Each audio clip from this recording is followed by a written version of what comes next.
এই মুহূর্তে যে গুরুত্বপূর্ণ খবরের দিকে নজর রাখবো, হাসনাবাদে বিস্ফোরণের ঘটনা। ইতিমধ্যে একজনকে গ্রেপ্তার করা হয়েছে। বিজেপি নেতা নিমাই দাসের ভাই দিলীপ দাস গ্রেপ্তার। আটক দিলীপের স্ত্রী শ্যামলী দাস এবং শনিবার রাতে বাড়িতে তল্লাশি চালায় সিআইডির বম স্কোয়াড। এই ঘটনায় ইতিমধ্যে একজনকে গ্রেপ্তার করা হয়েছে, আটক করা হয়েছে তার স্ত্রীকে। গতকালই এই ঘটনায় কিন্তু উত্তেজনা ছড়ায় এলাকা এবং বারবার তৃণমূলের তরফ থেকে সরব হয়েছিল যে তার গ্রেপ্তার করার জন্য। ইতিমধ্যে একজনকে গ্রেপ্তার করা হয়েছে এবং তার স্ত্রীকে কিন্তু আটক করা হয়েছে। এই বিষয়ে আরো বিস্তারিত জানবেন প্রতিনিধি সঞ্জিত চক্রবর্তী রয়েছে আমাদের সঙ্গে টেলিফোন লাইনে। সঞ্জিত, কোন তথ্য সূত্রের উপরে ভিত্তি করে গ্রেপ্তার করা হলো? দেখো, ইতিমধ্যে তুমি জানো উত্তর 24 পরগনা যে হাসনাবাদ থানা দক্ষিণ শিমুলিয়া কালীবাড়িতে যে বিজেপি যে ওখানকার ইগলগঞ্জ বিধানসভার যে বিজেপি প্রার্থী নিমাই দাস তার ভাই দিলীপ দাসের বাড়িতে কিন্তু সকাল যে বোমা বিস্ফোরণ হয়, সেই বোমা বিস্ফোরণে এতটাই তীব্রতা ছিল যে রান্নাঘরের একটি চাল উড়ে যায়, পাশাপাশি তার স্ত্রী আহত হয়, গুরুতর জখম হয়, তার শরীরের একাধিক অংশ পুড়ে যায়।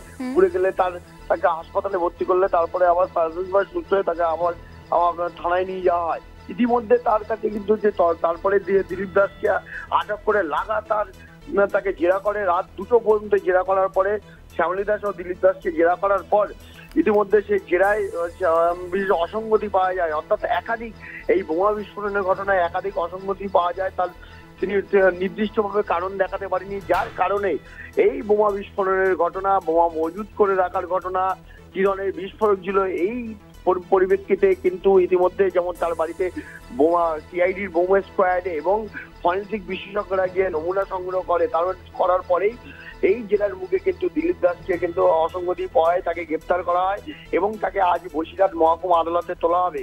ইতিমধ্যে তার স্ত্রী কিন্তু অসুস্থ, তার যেহেতু বোমায় জখম হয়েছে, বিশেষ করে তার শরীরের বেশ কিছু কয়েকটা জায়গায় কিন্তু পুড়ে যায়, যার কারণে সে অসুস্থ রয়েছে। কিন্তু তাকেও পুলিশ জেরা করেছে। এখনো পর্যন্ত খাতা কলমে অফিসিয়ালি ভাবে একজনকে হাসনাবাদ থানার পুলিশ গ্রেপ্তার করেছে। দিলীপ দাস অর্থাৎ বিজেপির ইমালগঞ্জের বিজেপির যে প্রার্থী হয়েছিল 2021 বিধানসভা নির্বাচনে তার ভাই, এবং তাকে দিলীপ দাসকে আজ বসিরহাট মহকুমা আদালতে তোলা হবে।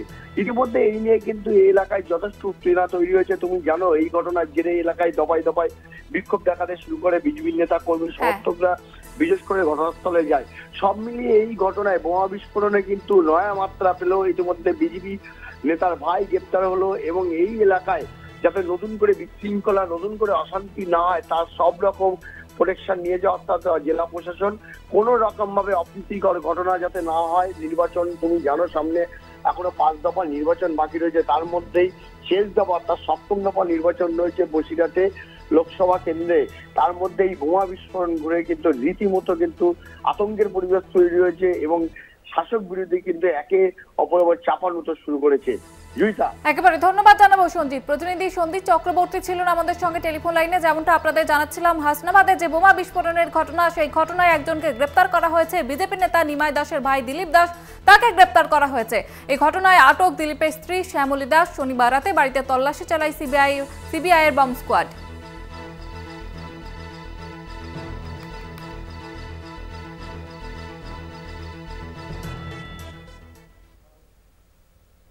এবারে কেতুগ্রামের দিকে নজর রাখবো। ভোটের আগে উত্তপ্ত কেতুগ্রাম। বিজেপির মন্ডল সভাপতির বাড়িতে ভাঙচুর, হুমকির অভিযোগ করছে।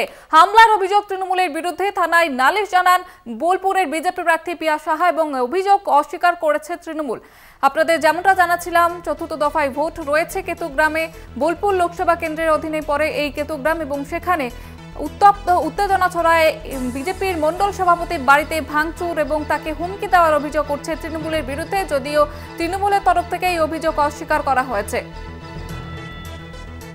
এ বিষয়ে আরো বিস্তারিত জানবার প্রতিনিধি চন্দন সেনগুপ্ত রয়েছে আমাদের সঙ্গে টেলিফোন লাইনে। চন্দন, কি জানা যাচ্ছে ঠিক? যে গতকাল যে পালিতা অঞ্চল, কেতুগ্রাম 1 নম্বর ব্লকের পালিতা অঞ্চল, সেই পালিতা অঞ্চলে বাস্তা গ্রামে বিজেপি বোলপুর লোকসভা কেন্দ্রের প্রার্থী পিয়া সাহা প্রচারে ছিল এবং প্রচার করছিল সারাদিন ধরেই, এবং সকালবেলাতে পতাকা লাগানোকে কেন্দ্র করে তৃণমূলের সঙ্গে বচসা হয় এবং সন্ধ্যেবেলা তিনি যখন 5:30 নাগাদ প্রচার করতেন তখন তার কাছে ফোন আসে।